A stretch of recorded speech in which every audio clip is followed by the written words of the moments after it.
Welcome to my mommy's podcast.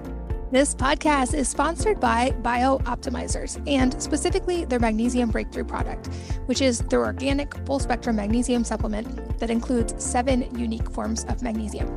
Listen, if you feel stressed or have trouble falling asleep or staying asleep or never feel fully rested, one of the best things you could possibly do is start getting enough magnesium. I have been writing about magnesium for years, and that's because the body needs it for over 300 reactions. Yet the majority of us don't get anywhere near enough.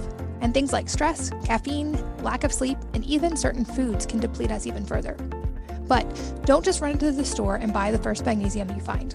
Most magnesium supplements only use 1 or 2 of the cheapest synthetic forms. And since they're not full spectrum, they won't help your magnesium deficiency or help you sleep any better. There are actually 7 forms of magnesium, and for best results, you need all of them if you want to experience the full calming, sleep-enhancing effects. And that's why I'm taking Magnesium Breakthrough by Bio-Optimizers. You just take 2 capsules before you go to bed, and you'll be amazed at the effect it has on your stress, how much better you sleep, how much more rested you feel when you wake up, and you'll have so much more energy to enjoy your family the next day. I've had trouble with certain magnesium supplements over the years, and this is one that I feel a big difference from right away. For an exclusive offer just for you, go to magbreakthrough.com/wellnessmama and use the code wellnessmama to save 10% on Magnesium Breakthrough. So again, that's magbreakthrough.com/wellnessmama and the code wellnessmama. This podcast is brought to you by Paleo Valley. You might have heard me talk about them before because my family really loves all of their products, especially their beef sticks. But another one we use daily this time of year is their Essential C supplement.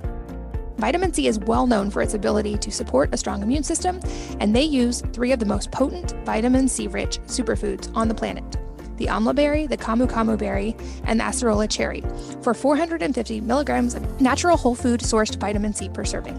Nothing synthetic, no harsh chemicals, just food. And this is important because food doesn't have the nutrient density it once did. In fact, because of the damage done to our topsoil from overharvesting and aggressive agricultural methods, the soil is less nutrient dense, and therefore the food that grows in the soil is less nutrient dense. In fact, one study found you'd have to eat 8 oranges today to get the nutrients that our grandparents would have gotten from just 1 orange. And humans are one of the only mammals that don't make our own vitamin C, meaning it's vital to get it from diet. Studies have shown that vitamin C can benefit mental health, sleep quality, and of course, immunity. It can also lower the stress hormone cortisol in the body, which is a big deal this time of year especially. You can check out their Essential C supplement and all of their products at paleovalley.com/mama and use the code MAMA15 at checkout to save 15% on your order. So again, that's paleovalley.com/mama, M-A-M-A, and the code MAMA15 to save 15%. Hello, and welcome to the Wellness Mama podcast. I'm Katie from wellnessmama.com and wellness.com. That's wellness with an E on the end. And this podcast is all about the benefits of cold plunge for metabolism, mood, and recovery. And I talk about my own personal experience with this over the last couple of years. I'm here with Ryan Duey, who attended Cal Poly University, lived in Spain for a couple of years working in Madrid, and then moved back to the US. And during a near-death experience that catapulted him into a journey of self-inquiry, it led him to the jungles of the Amazon, the inside of a float tank, and a commitment to the health and wellness world. And he's now the co-founder of Plunge, along with the co-founder of Capital Floats. And we go deep in this episode about the benefits of cold therapy, why cold therapy causes stress, and this is a good thing, the nervous system and immune benefits, how it can boost metabolism, what happens when the shiver response is engaged, and then how-tos of optimal temperature, how long to stay, who can do it, can kids do it, and so much more. So shorter but very fact-packed episode. I enjoyed a lot. I've been really incorporating cold quite a bit in my own life, and I talk about why. So let's join Ryan. Ryan, welcome to the podcast. Great to be here. Thanks for having me. I am excited to chat about cold because this is something I've been getting a lot more into this past year. But before we jump into that, I have a note in my show notes that you broke your back running with bulls, and I have got to hear this story. Yes. So after my early 20s, I moved to Spain and lived in Madrid. And it wasn't in Pamplona running with the standard festival that's up there with Running with the Bulls. It's an event called a capella, and it's very traditional in Spain. What it is basically you rent out a bull rink and I had no clue of this. These were all my Spanish friends. My language wasn't great. I kind of just showed up to this event, and it was a bull rink in outside of Madrid on a farm.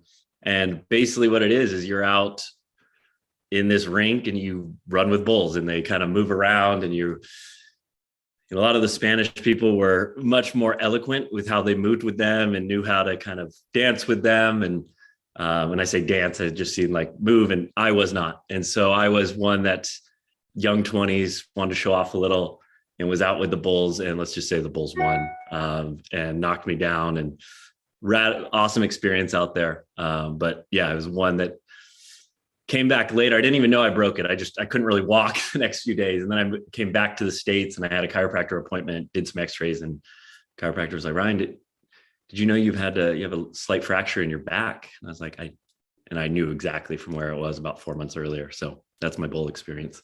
Wow, that is quite the story, and glad you're recovered now. Thank you. I'm guessing maybe part of that recovery, or maybe not, was potentially cold therapy, which is what I want to really go deep with you on today. So to start broad, I'd love to hear how you got into the world of cold therapy. I got into it I first learned of it in 2016, or actually 2015, when the Wim Hof documentary came out on Vice. And I remember seeing that. I had no clue who Wim was. Cold water wasn't really outside of sports, and you kind of suffer through it, getting an ice bath for your injury or that was the only thing I knew about it, even breath work to the extent. And I remember seeing the Vice documentary, and it had a profound impact on my life. I watched it 2 nights in a row.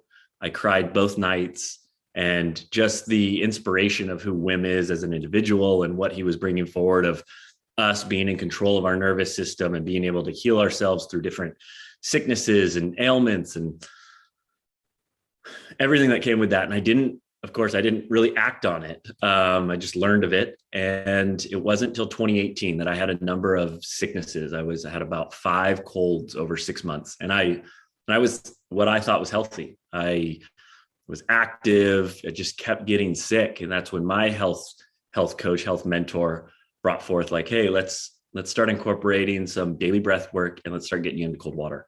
And that was really the only lifestyle change I made. And I stopped getting sick. So that's when it really, the power of it kind of came forth and was like, wow, this is a real technology and tool to be utilized.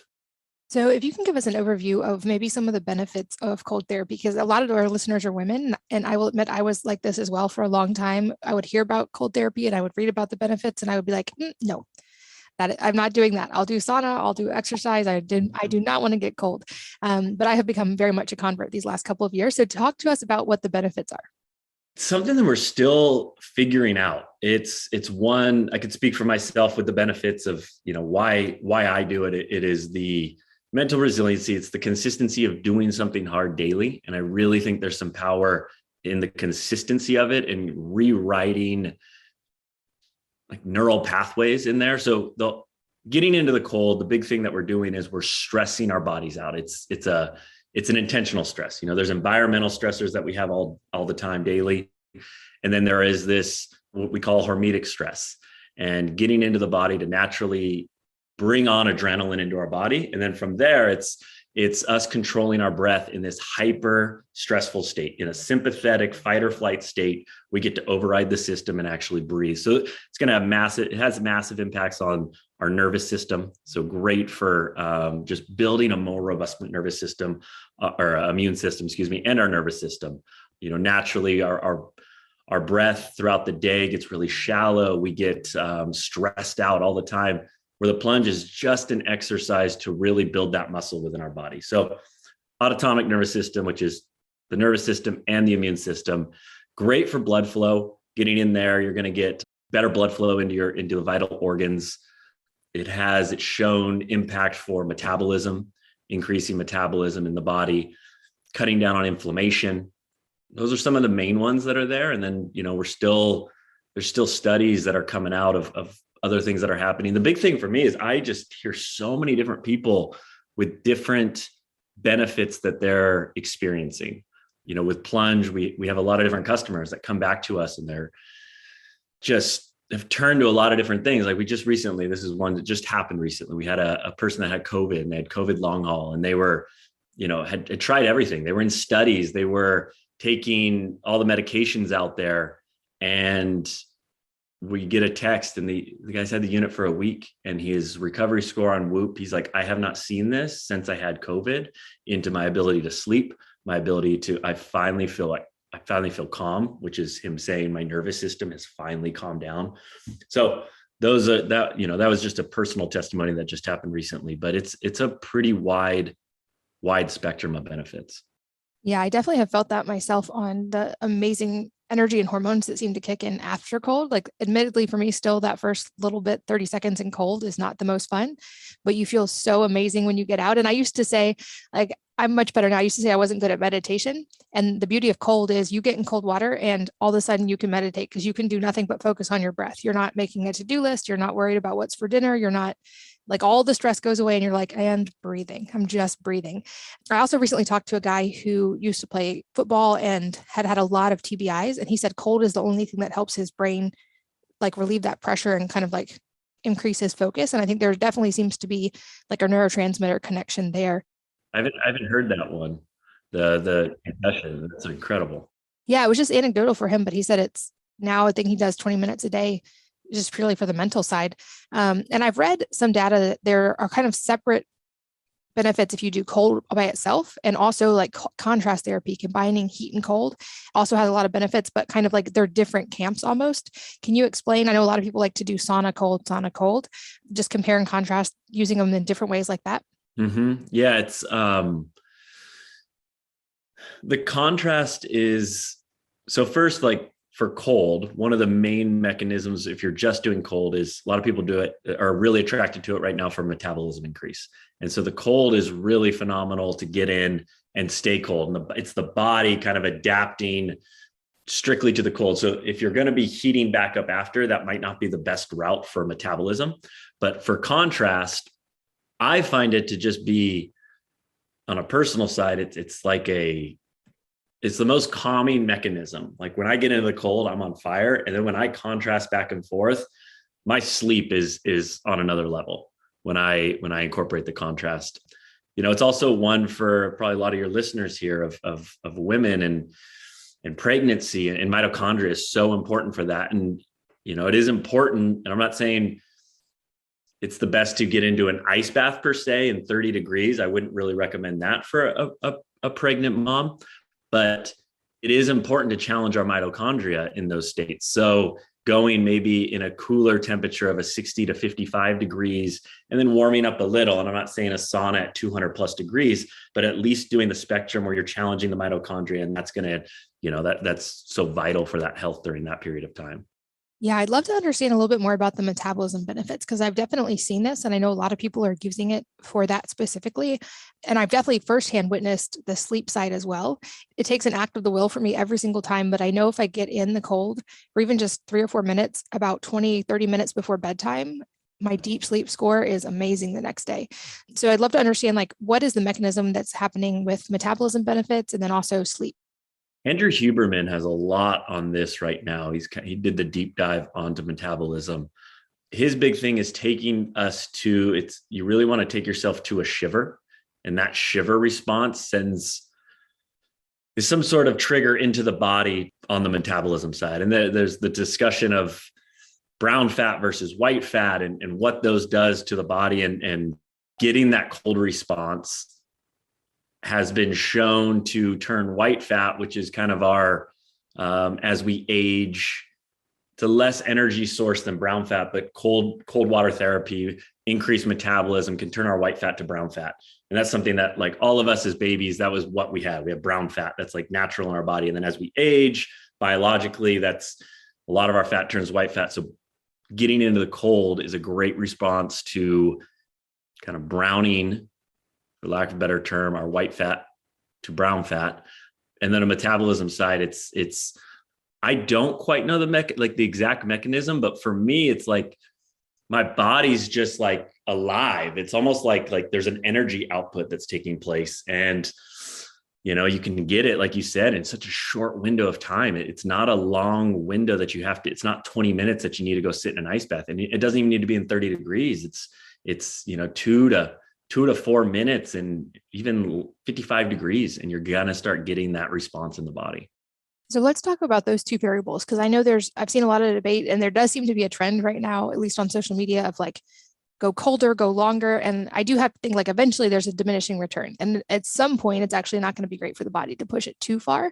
But what have you seen as far as data on what is the temperature range you need to hit to start to get the benefits, and how long?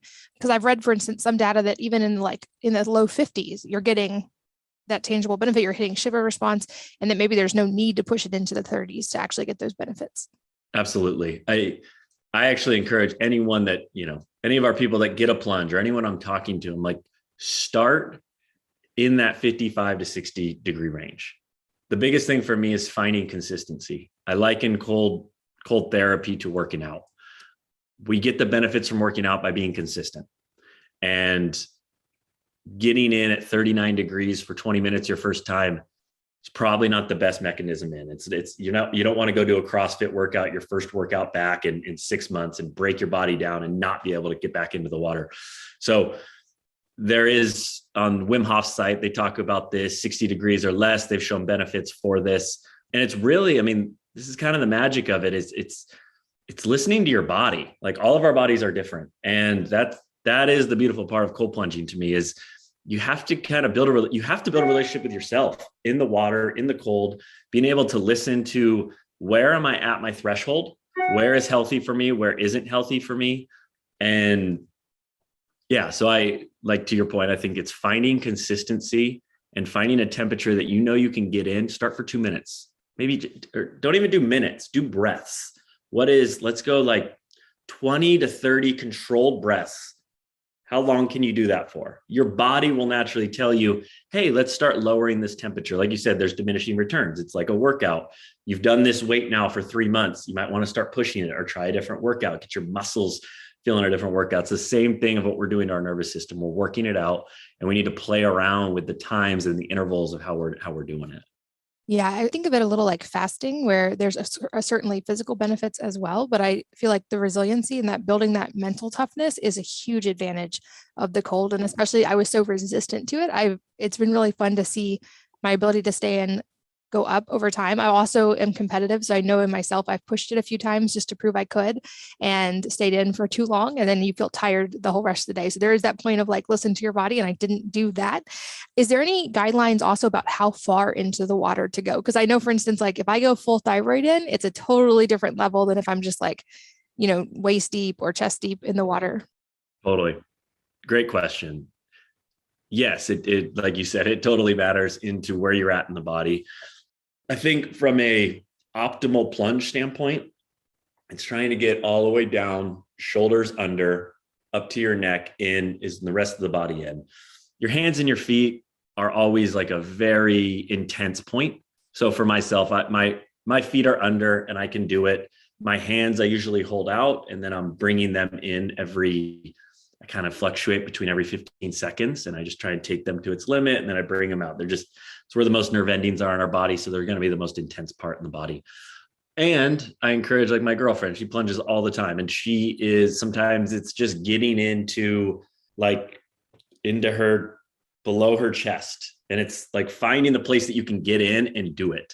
So if it's just so intense that the shoulders aren't going to make, or you're not going to get in because that's too intense, just get the body and get the legs in, do that, get your 15 breaths in.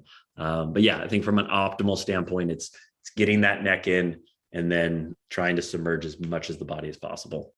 Yeah. And it is less fun to get shoulders in, but I feel like you do adapt quickly. And I heard even Tim Ferriss 10 years ago talk about this, that there's a special benefit to cooling kind of the brainstem back the neck area for the metabolism side and for burning fat and for that brown fat creation. There seems to be a signaling mechanism connected to the hypothalamus, they think, because he even recommended, you can put an ice pack on the back of your neck and get some of the effects because of that. So I feel like that's a high value point to get in the water, even though it's not fun. And I don't know if it's actually recommended, but one thing I found to your point, is that my hands and feet do get cold first. And so I'll often keep my hands out, like almost like praying in front of my face, but I'll put on my scuba boots. And so I can stay so much longer if my feet aren't like pins and needle burning.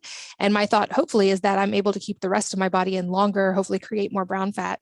And I know from like past medical training is like hands and feet are the optimal to cool down if someone has heat stroke, for instance, because they so effectively cool the body.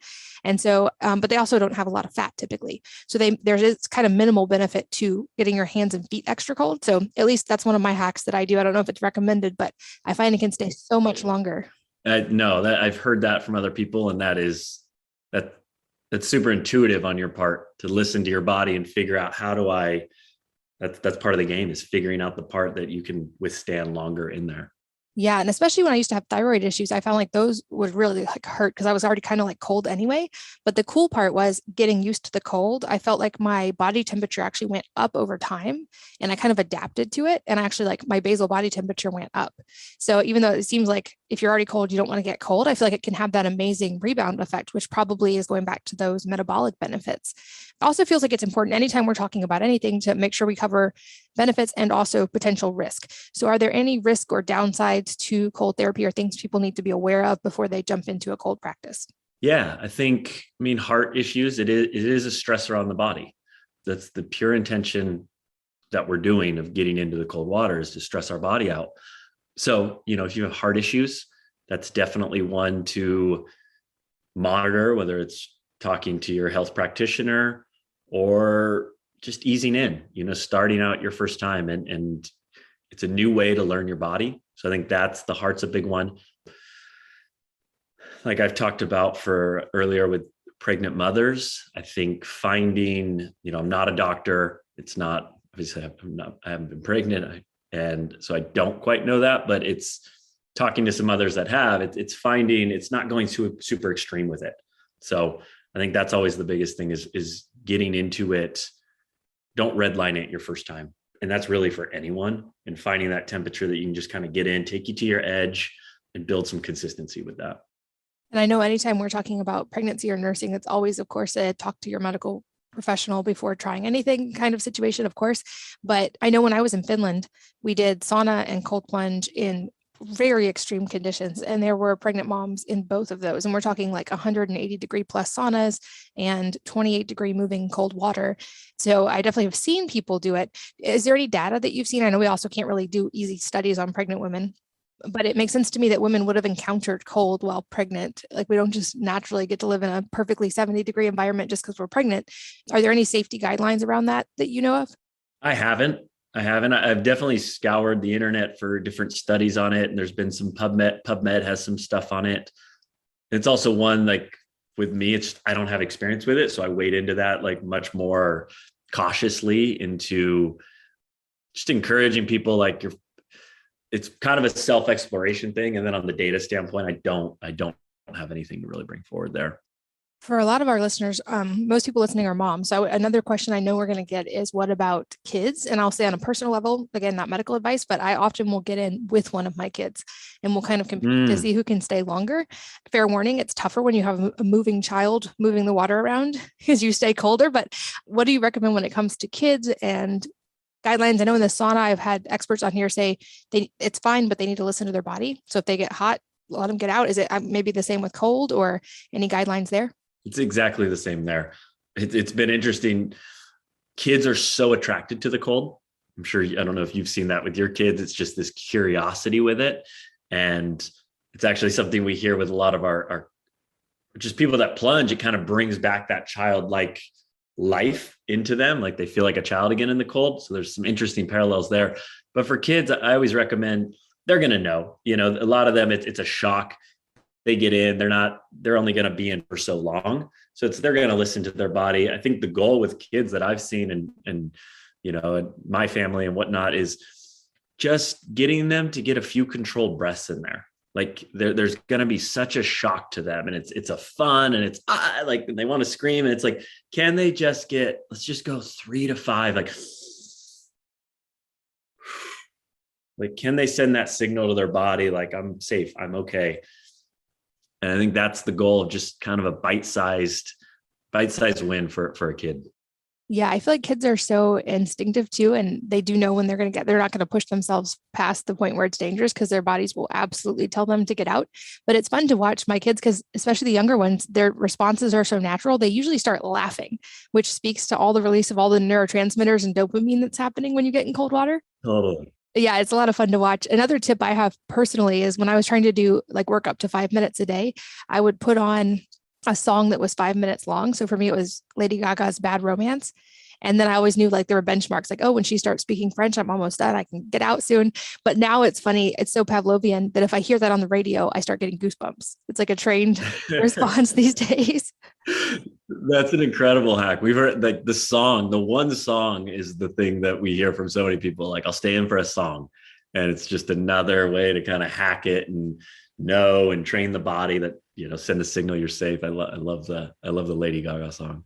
What about as far as timing throughout the day and or timing in relation to working out? Because for instance, I've heard that if you actually want a little bit of the inflammatory response after, for instance, a really strong weight training session. So you might not want to immediately blunt that with cold. I don't know if that's actually correct, but I've heard that tossed around. Is there any kind of optimal time, either objectively or in relation to other activities when it comes to cold?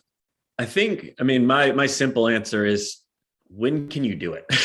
Like, it's already so hard to do it just with all the natural excuses in life and all this. It's hard to get into cold water. So whenever you're going to do it, if that is after a workout, because you're warmed up and I always find it a little easier after a workout. If that's your time, you're going to get in, great. Like, just do it. Don't overthink it.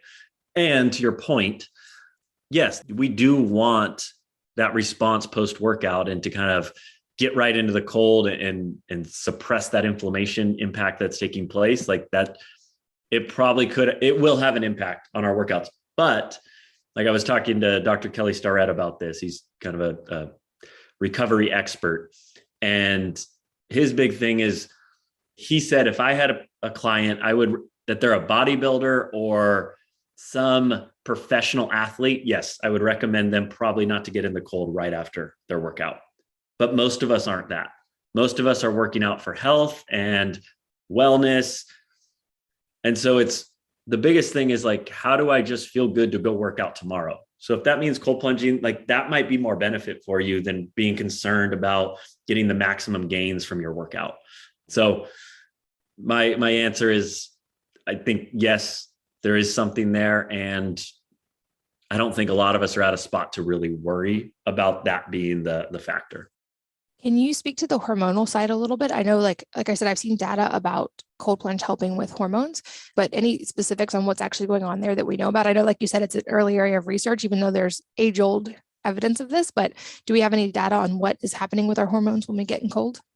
The mechanism, I'm not the most articulate to say that. I think there are studies out there especially with anxiety and depression into what's happening there. And I think we're getting a massive adrenaline shock. And then in that is being able to control our breath through that. So that's anxiety and all that. It's a natural, it's usually adrenaline in the brain, but in the body, we're getting adrenaline through our body and we're being able to kind of override the system with our breath and lowering our heart rate.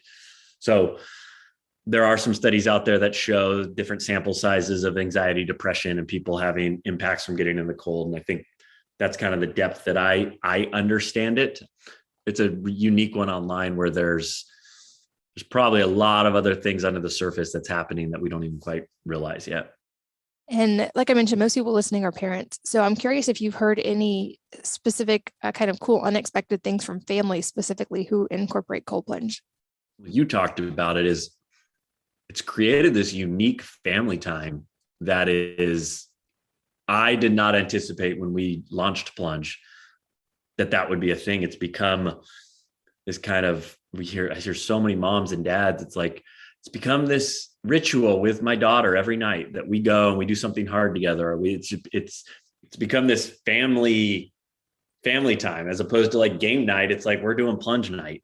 And so that's been the coolest thing. It's built this camaraderie amongst the family to do it together. How long can we go? And it's not a super long time that you do it, but it's just this new ritual that gets built into the family. And it's been, I did not anticipate that. And it's been really cool to witness.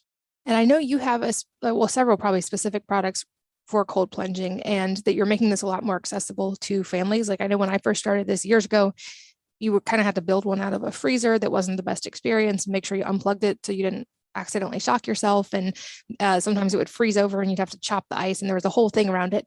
What are the options now? Because I feel like talk us through the options you have, and are they indoor, outdoor? Where can they go?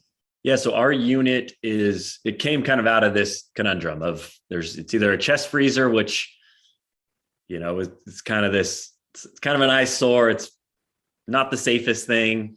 It's not built for that. It's not built to be filling up with water and getting in all the time. It's going to leak. It's going to do that. So my co-founder and I, we launched this out of, there's got to be a way to make this more affordable than the few options that were on the market at the time. And we did come up with something that we thought was, it was both men and women really enjoyed it. It looks good. It's effective. It's clean. It's cold. It's on demand whenever you want it. So we have our standard model, and then we've developed a few other ones that we're going to be soon launching an XL unit, which is a much larger unit. And we have a unit that turns into a hot tub. So you can fluctuate it between hot and cold. It's a cool feature for, we sell it, you can turn it into a hot tub, but it's mostly for our customers that are in really cold conditions, because these are indoor and outdoor units. So they can upregulate the temperature. So if you live in Montana during the winter, the concern is not, is my water going to get cold enough? Is my water going to freeze? Is the piping going to freeze? So and sometimes people don't want to be plunging in the 30s. They want to be plunging in the 50s. So how do I control my water? So that's our hot and cold unit. You can upregulate the temperature, put it to exactly where you want it. So we have our standard, our hot and cold, and then our coming soon, our XL unit. Awesome. And yeah, I feel like in the winter right now, I'm struggling more with, it's harder to get in the cold plunge when it's already 30 degrees outside, and so I've turned up the temperature now on ours in the 40s. So I'm not as cold. That's the magic though, is getting in that winter time where it's just the daily, you don't want to do it. And it's just having that on demand option to be able to just like, okay, I'm going to do it. Yes. And it is, like I said, I don't feel like that first 10 seconds ever seems to get much easier, but the staying in gets easier, and the benefits, I do it for the feeling as soon as I get out. It's almost like a complete state change. Just like your skin is all tingly, your brain is just on. That's what drives me to keep getting back in. This podcast is sponsored by Optimizers, and specifically their Magnesium Breakthrough product, which is their organic full-spectrum magnesium supplement that includes 7 unique forms of magnesium. Listen, if you feel stressed or have trouble falling asleep or staying asleep or never feel fully rested, one of the best things you could possibly do is start getting enough magnesium. I have been writing about magnesium for years, and that's because the body needs it for over 300 reactions. Yet the majority of us don't get anywhere near enough. And things like stress, caffeine, lack of sleep, and even certain foods can deplete us even further. But don't just run into the store and buy the first magnesium you find. Most magnesium supplements only use 1 or 2 of the cheapest synthetic forms. And since they're not full spectrum, they won't help your magnesium deficiency or help you sleep any better. There are actually 7 forms of magnesium, and for best results, you need all of them if you want to experience the full calming, sleep-enhancing effects. And that's why I'm taking Magnesium Breakthrough by BioOptimizers. You just take 2 capsules before you go to bed, and you'll be amazed at the effect it has on your stress, how much better you sleep, how much more rested you feel when you wake up, and you'll have so much more energy to enjoy your family the next day. I've had trouble with certain magnesium supplements over the years, and this is one that I feel a big difference from right away. For an exclusive offer just for you, go to magbreakthrough.com/wellnessmama and use the code wellnessmama to save 10% on Magnesium Breakthrough. So again, that's magbreakthrough.com/wellnessmama and the code wellnessmama. This podcast is brought to you by Paleo Valley. You might have heard me talk about them before because my family really loves all of their products, especially their beef sticks. But another one we use daily this time of year is their Essential C supplement. Vitamin C is well known for its ability to support a strong immune system, and they use 3 of the most potent vitamin C-rich superfoods on the planet: the amla berry, the camu camu berry, and the acerola cherry, for 450 milligrams of natural whole food sourced vitamin C per serving. Nothing synthetic, no harsh chemicals, just food. And this is important because food doesn't have the nutrient density it once did. In fact, because of the damage done to our topsoil from overharvesting and aggressive agricultural methods, the soil is less nutrient dense, and therefore the food that grows in the soil is less nutrient dense. In fact, one study found you'd have to eat 8 oranges today to get the nutrients that our grandparents would have gotten from just 1 orange. And humans are one of the only mammals that don't make our own vitamin C, meaning it's vital to get it from diet. Studies have shown that vitamin C can benefit mental health, sleep quality, and of course, immunity. It can also lower the stress hormone cortisol in the body, which is a big deal this time of year especially. You can check out their Essential C supplement and all of their products at paleovalley.com/mama and use the code MAMA15 at checkout to save 15% on your order. So again, that's paleovalley.com/mama, M-A-M-A, and the code MAMA15 to save 15%. I also feel like anything like cold plunge is one part of many, many things we can do for health, and I'm a huge fan. I'm curious for you, what some of the other things that are your non-negotiables when it comes to health, or maybe your own 80-20 of things that you feel like give you the biggest bang for your buck and when it comes to staying healthy. I mean, to me, it's simple. I mean, I have a list of supplements and products that I take that are always there. But it's getting sun on my body, getting my feet in the ground. Cold plunging has become that time, and breath work. Like those are the main core attributes of it. Another big thing, which is floating. I'm a big advocate of float tanks and float therapy.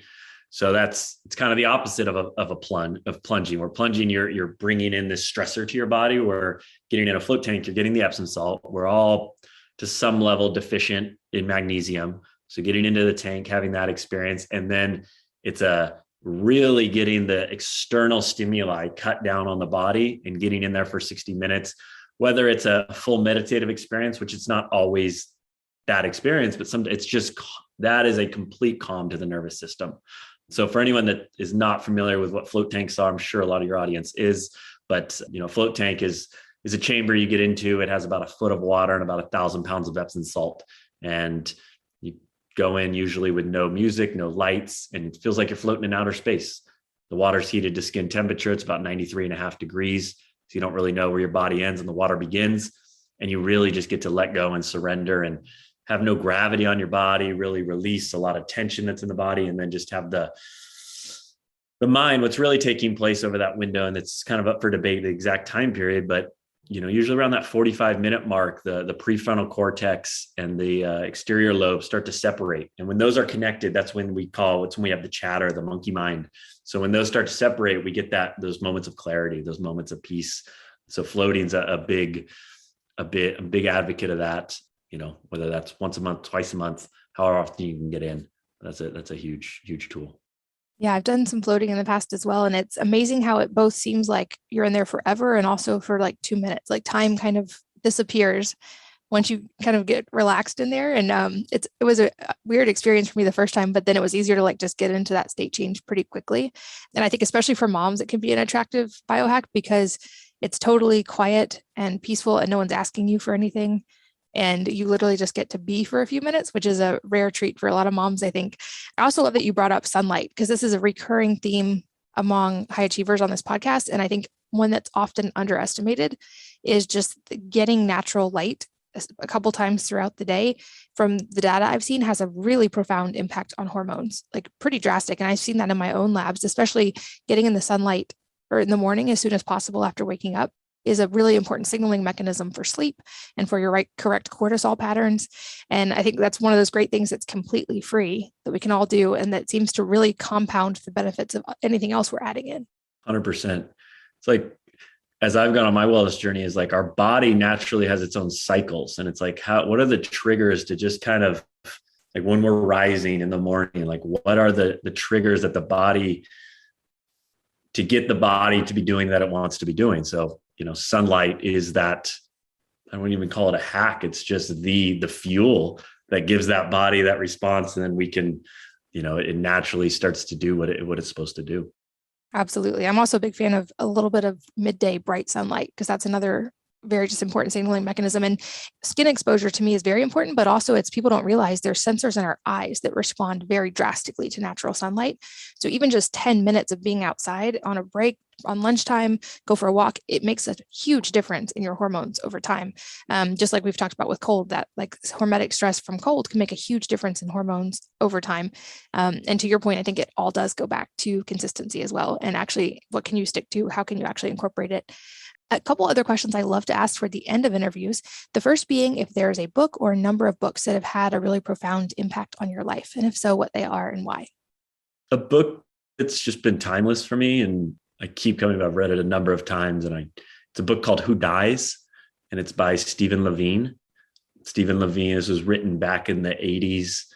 Levine was a hospice caretaker, arguably had spent more time with people in their transition states than any human on the planet. And Ram Dass really encouraged him to bring this forward. And it's a great investigation into death. I think death is something it's just something I encourage myself to explore more and more. It's something inevitable. It's happening around us all the time. So it's a beautiful book into death and looking at it from our own mortality to people dying around us. Or if we were a parent and our child dies, like, what is that? Like all the levels of death that take place. And I think it's a beautiful, safe space to kind of go in and investigate this inevitable thing that we all experience. That's a new one. I'll make sure that's linked in the show notes as well. And I love that idea. I've got actually the words memento mori on my wrist as a reminder, remember your death. And the irony being is when we remember that and actually kind of sort of meditate on it, it actually tends to make people less afraid of actually dying and more content in life. I love that you brought that up. That's the key I really take from, the book really hammers that home, but it's like, the more we're open to our death, the more we're going to openly live life. And it's this paradox that they dance together. And I've really come to see that. Awesome. And lastly, any parting advice you want to leave with our listeners today? Could be related to cold or not. Advice. I'm always very hesitant to give advice because everyone's at their own space. I think for me, the mantra that I come back to is just kind of in general as an entrepreneur in my life and, in partnerships and relationships and all the stuff. It's been so liberating to me, but none of us know what we're doing. And it's, I bring it forward in business a lot where I've kind of, what's the move? What's the answer? Or thinking that, in an old job I had, my bosses knew what to do. And it's just like, dude, no one knows what they're doing and everyone's just figuring it out. And it's always just been one of the most liberating mantras that I've had. Awesome. Well, I think that's a perfect place to wrap up. I hope this has been really educational for a lot of people. Hopefully we've encouraged some people to try to brave the cold and to experiment with it. Like I said, I've seen benefits in my own life, and it's one of my favorite things I do now for mental benefits. And I just actually miss it now when I don't get in the cold for a couple of days. But I know it's a hard start for a lot of people, especially women seem to be resistant to it at first. I hope we've shed some light on the benefits and made it seem more doable and more attainable. And I'll of course have links in the show notes. And I think there's possibly a specific code that we'll have for listeners that they can check out in the show notes as well. But where can people find your products and learn more? Yeah, just thecoldplunge.com. It's our site there. We have great blog that cover even more of these topics that we've discussed, has our products there. So thecoldplunge.com. Awesome. Well, Ryan, thank you for your time. Thanks for all that you do and for spending time educating us today. Likewise, Katie, appreciate you having me on. And thanks as always to all of you for listening and sharing your most valuable resources, your time, your energy, and your attention with us today. We're both so grateful that you did. And I hope that you will join me again on the next episode of the Wellness Mama podcast. If you're enjoying these interviews, would you please take 2 minutes to leave a rating or review on iTunes for me? Doing this helps more people to find the podcast, which means even more moms and families can benefit from the information. I really appreciate your time, and thanks as always for listening.